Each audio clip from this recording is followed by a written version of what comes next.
District of Conservation is sponsored by the Committee for a Constructive Tomorrow, better known as CFACT. To learn more about our sponsor, head over to cfact.org. Thanks for listening to the program. This episode is brought to you by Experian. Are you paying for subscriptions you don't use, but can't find the time or energy to cancel them? Experian could cancel unwanted subscriptions for you, saving you an average of $270 per year and plenty of time.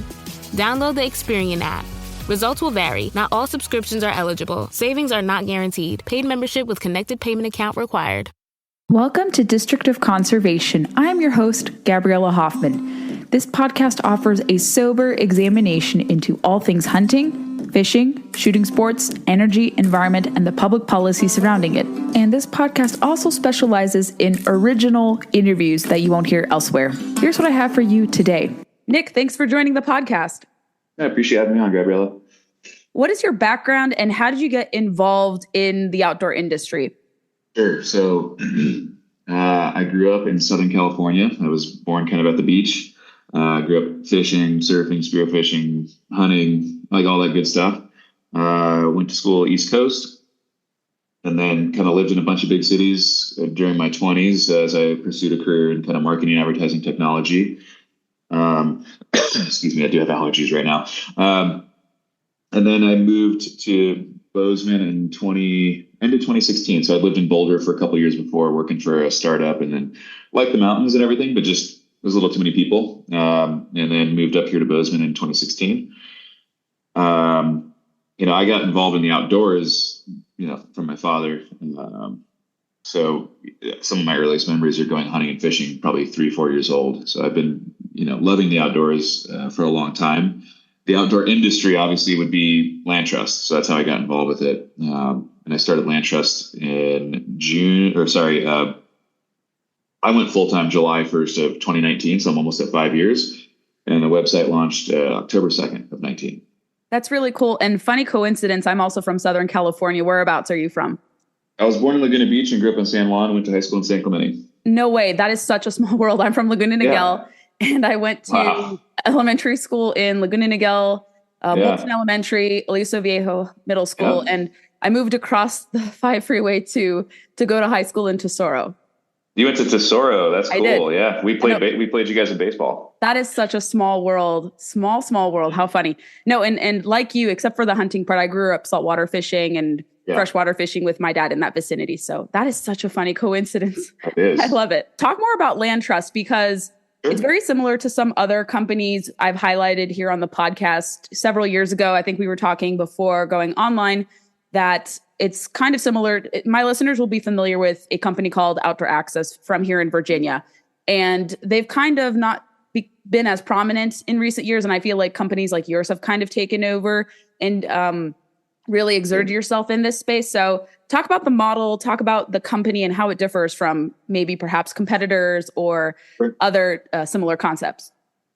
Yeah, look, we're a land sharing marketplace for outdoor recreation. So and that's a mouthful, but listeners can think about us like Airbnb or VRBO for hunting, fishing, camping, foraging, shed hunting, whatever, just outdoors, fun outdoor activities on private land. So it's about exclusive short-term access. So you can book, I have, friends book morel mushroom hunting along the Gallatin River here in Bozeman last Saturday. So they booked one day, or you can book a week. And we have had people book, entire seasons. You look at a state like Nebraska where their rifle season for deer is 9 days long. So people have booked the whole season, right?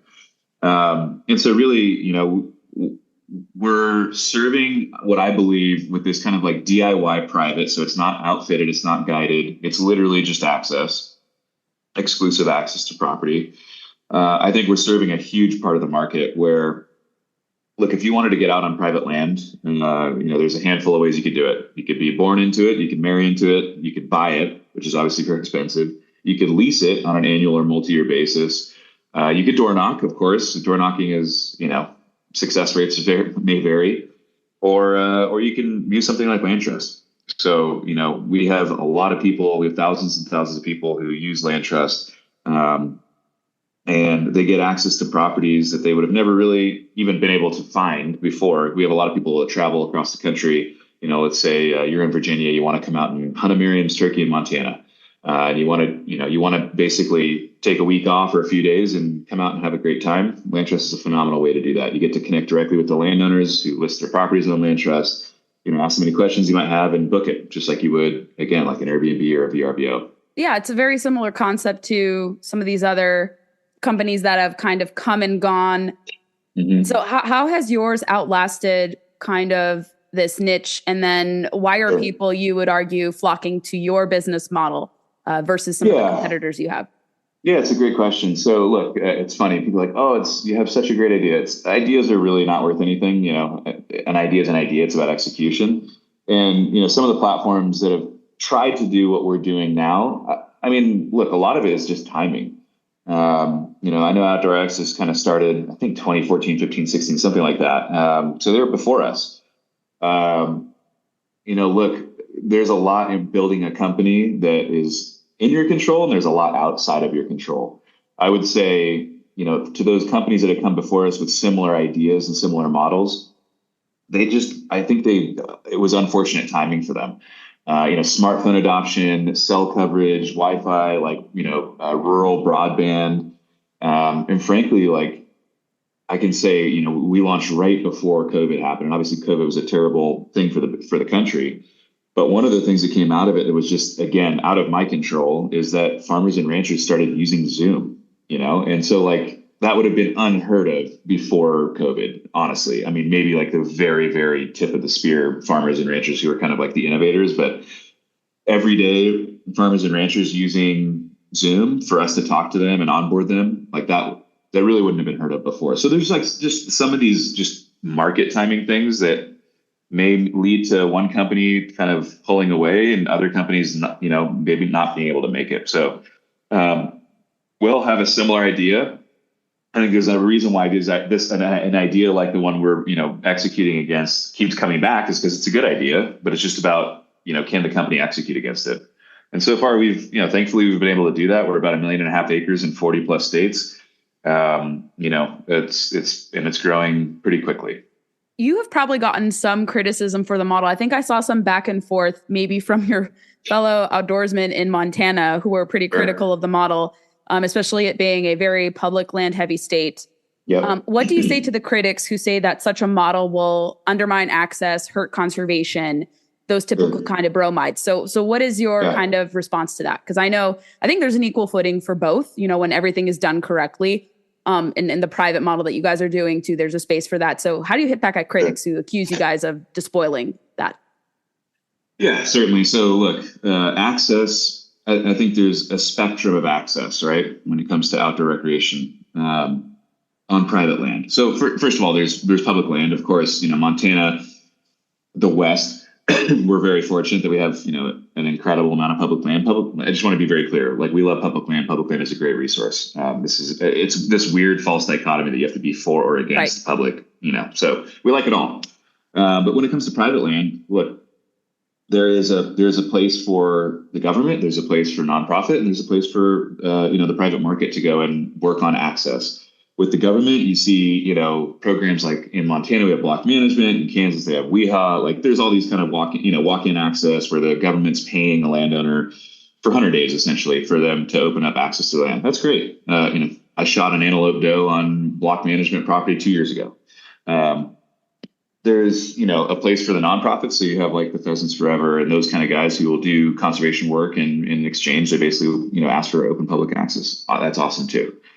And then there's what LandTrust does, which is facilitate a marketplace for landowners to list their land under their own terms, with full control, and be able to host people out on their land for activities and, dates and prices that they feel is worth it to them.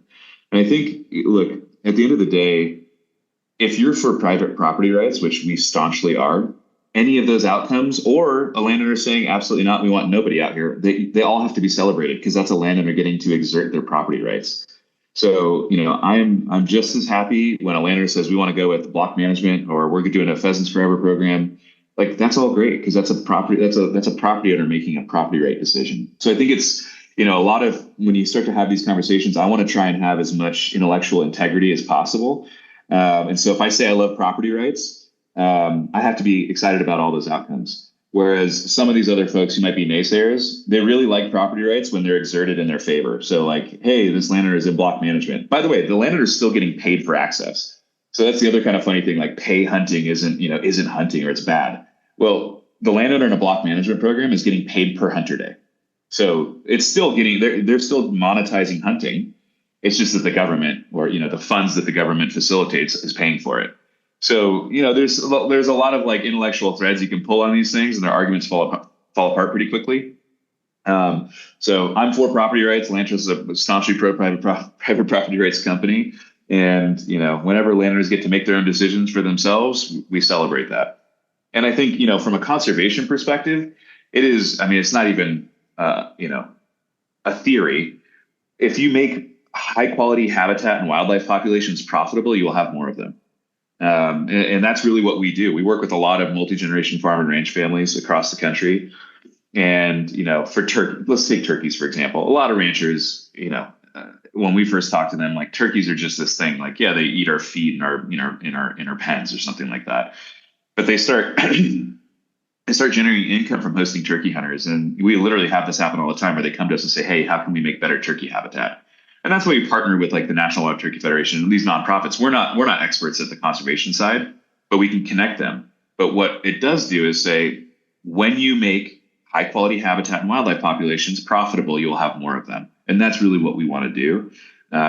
So yeah, I think it's a pretty succinct path. I don't know how you can't be for property rights and conservation, because when you have, I don't know if you've listened to my podcast before, but I'm probably one of the few people in this space who isn't afraid to criticize the government when they restrict access, even though their mission is to maintain and keep access, because you can't put your faith in the government. And actually, because of different roadblocks and red tape and, influencing by anti-hunting organizations, what we're seeing now in DC, I live very close to Washington, so I see this very often. You can't put your faith in the government. And oftentimes conservation can be done with the help of private stakeholders, if not even more effectively sometimes in the federal government. Effectively. That's right. So literally, our landowners, once they sign up, we have many examples of this where they're like, all right, cool. Let's go, let's take some of that marginal ground. And, we're hosting people out there now. Let's make a little food plot. Let's do, let's plant cover crop. Let's make some overwinter habitat. They could do that on their own. They don't need approvals. They don't need to go through, they could do that on a Saturday. And so really, we're starting to do more work with the Mossy Oak guys, and they have their whole gamekeepers kind of division. And this is really what it is, right? It's people farming and ranching with wildlife in mind. And so, managing their land for wildlife. That is the best possible solution. Hey, look, the government has to do all the conservation work on public lands, and that's a whole nother bag of cats. But if you really, the lower 48 is 70% private land. So if you want to talk about conservation opportunity, it's going to come from the private landowner, That's really what the case is. And I'm like you, maybe it's our influence in Southern California. I don't know what it is, something in the water where our conservation thinking is a little different than some of the other people who've either relocated to the Mountain West or are from the Mountain West. I don't understand this hang up over, there's only one type of hunting or there's only one right way to hunt. When I started my hunting journey here in Virginia, I went primarily private land hunting because the public land here is so overpressured. It's not saying that it's badly managed. No, it's a great resource to have there, but we have a lot of foolish people who don't know how to behave on public lands out this way from what I've heard. So I just don't want to put myself at risk of being, not shot at, but like possibly being in the crosshairs of someone who is reckless handling a firearm or bow archery. Like we have a lot of people who don't understand the rules, who don't follow ethics, and it's just a highly pressured area. So private land opportunities are really great, especially here on the East Coast, even in the Mountain West too. I think people forget that as well. And I think the model you guys have employed wouldn't take away from, obviously conservation ethics, exceeding your creel limit if you're fishing, or taking more than you can, through bag limits, et cetera, et cetera. I think people forget that there are a lot of rules and regulations that go into place. Yeah. And even on private land, you still have to abide by the state agency rules and bag limits. Of course. Yeah, in addition to that, again, the majority of our landowners are owner operator production agriculture. So they live and work on that land. Who knows the population, the wildlife populations better than those types of landowners. So a lot of our landowners, like maybe the law would allow for more, game to be taken, but they're looking at it and they're saying, hey, look, you know, we can take X amount of whitetails off the property this year just to keep a healthy herd, or turkeys or whatever. And why? Because one, it's their land, it's their legacy. They've grown up there. They know what good looks like. They've seen the great years and the bad years of wildlife, and they want to keep that around because they enjoy it. But two, again, if you want to talk about a sustainable business model, if you go out and shoot all your turkeys this year, you won't have anything next year. And so beyond just the fact that they're natural stewards of the land and the populations of wildlife and their own, livestock, there's also incentive behind it. So, that is it's a great point. And we see a ton of people who are just looking to not have to basically go out and struggle with, like you said, like overpopulated public lands. And yeah, look, we're out there with deadly weapons, especially for new hunters. People taking their kids out. It is a very, public land can be a very intimidating place. Especially with the new folks where they know that they don't know how to hunt yet, and they're just trying to learn it. And, a lot of folks can get pretty upset if you walk through their place because, again, you're learning it. So private land, in a way that Land Trust facilitates private land as well, is such a safer, more enjoyable, less stressful opportunity to go out and just experience wildlife. And kind of this thing that we love to do. There's also, I've heard from different landowners here. I don't know if they would have released their land, but privately they're like, oh, I saw you were hunting near me in the county I live in. Please come and help me. I've gotten offers. I have to follow up with it for this upcoming season. But nice. Some acquaintances of mine are like, I have too many does on my property. My husband needs help with culling. Can you please come to my property? So there's also, especially in increasingly urbanized areas like Northern Virginia, and I would say a lot of the Mid-Atlantic and, Indiana, et cetera, Pennsylvania, there's a growing need for management on private lands. And probably some people who list with you want people to come and help cull excess deer numbers, maybe some excess, some other deer, pigs, whatever. Yeah, totally. Yeah. So there is a need for people to come and privately take care of that. The landowner's very happy. You get to have some meat, whether it's done formally or informally through a venue like yours. So people have a duty, or I guess like an obligation, to help cull when public land areas are too pressured, or you just don't know how to navigate it. And again, this isn't to negate public lands. I primarily fish on public lands, and like you, I believe there's a space for both. But people forget that you need the private landowners. I don't know how much you deal in Florida or work with people out of Florida. We're just starting to make our way down there, but great. Yeah. So I have a lot of rancher friends down there, and there's a really cool duck guiding service called duck ranching. Maybe you've heard about it, or maybe you'll hear about it at some point, but it's some conservationist friends of mine who paired with rancher friends of theirs to restore habitat and offer duck guiding services in the fall time on this beautifully appointed ranch land near Okeechobee, Florida. And it's a really fun and exciting model. I've seen influencers go there. I'm hoping to go there myself and maybe cover the story. They've restored a lot of, and they're working with different universities to study snail kites, which are a predatory bird, things of that sort. So farmers and ranchers often get knocked for being despoilers of conservation, despoilers of the environment. But like you were saying, a lot of them could not be more opposite than that. Yeah. It could. That's just such a ridiculous narrative. And by the way, are there bad apples in any group of people? Yes. Of course there are. But that's honestly, it's one of the ethos, higher level. Of course, we're a for-profit company. We want to make a big business, of course. But from an ethos perspective, I really want to reconnect the 99% of us who are not producers, not, farmers and ranchers, with the 1% of the country who now are left producing our food, fuel and fiber. And what better way to dispel those kinds of silly myths, like, it's the farmers and ranchers killing our environment, than to go out and say like, oh, these guys have been here 6 generations and this property is beautiful. The only reason, by the way, you pay to go out to their property is because they have beautiful habitat and wildlife. You're not going to pay to go out to some terrible piece of ground. Why would you do that?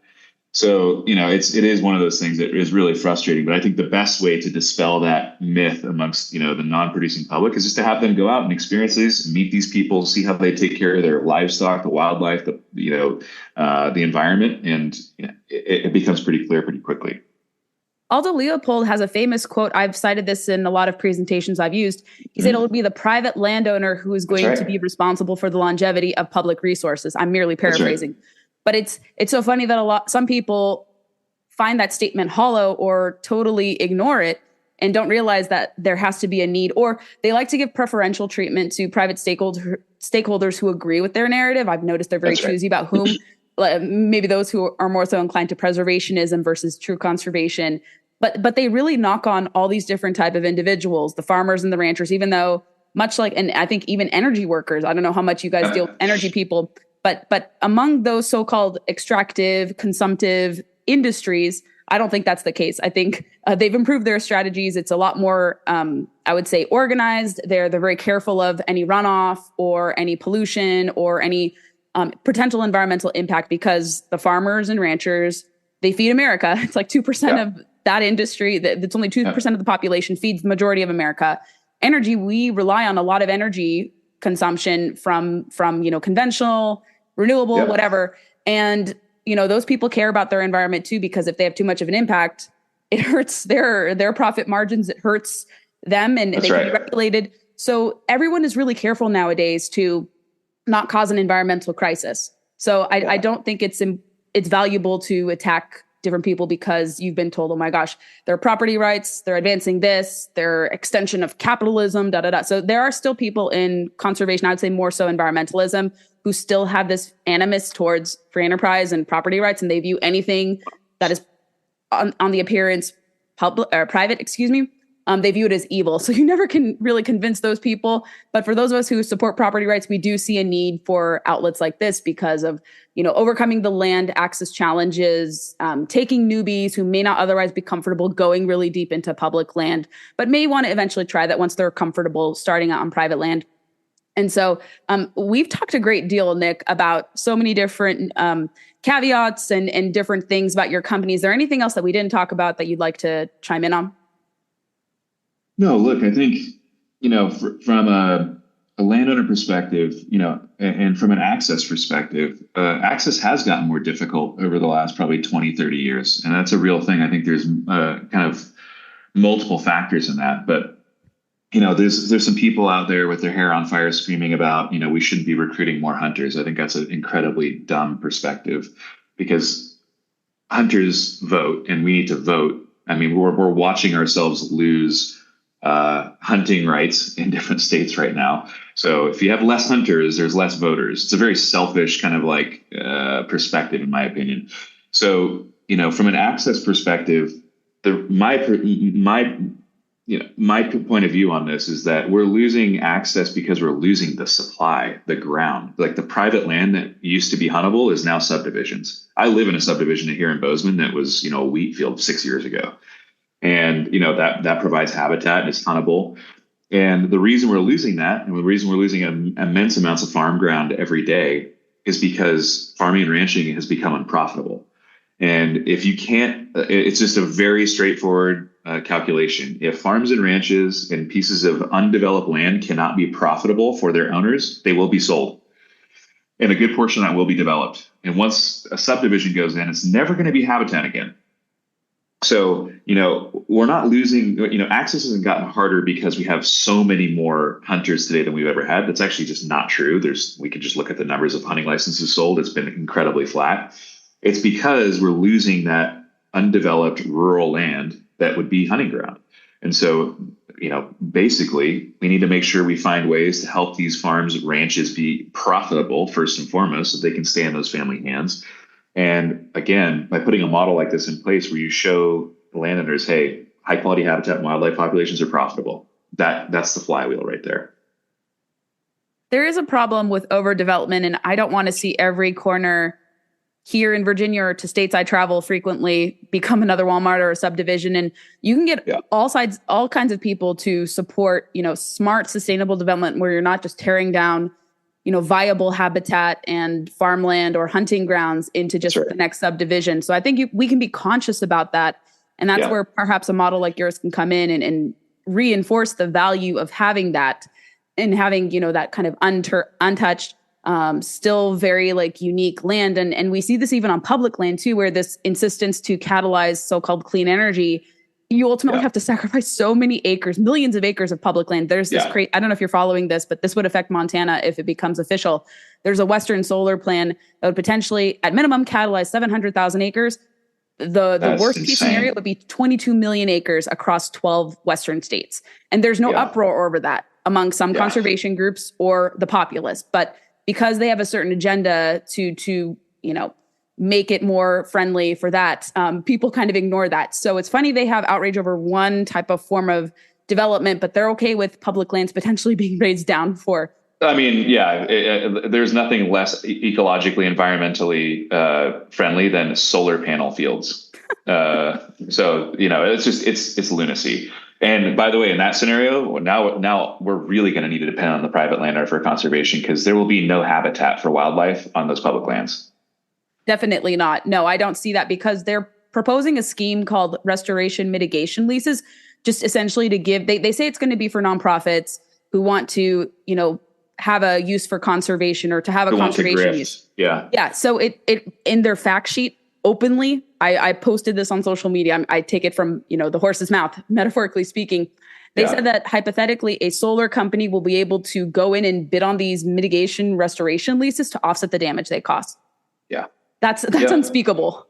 It's a grift. I mean, it's Washington. I'm sorry you live so close to that place. it's Virginia's nice though. Virginia's great. DC, I don't know. But so look, from my perspective, again, 70% of the lower 48 is private. It seems very foolish if you think you're a conservationist to ignore or demonize,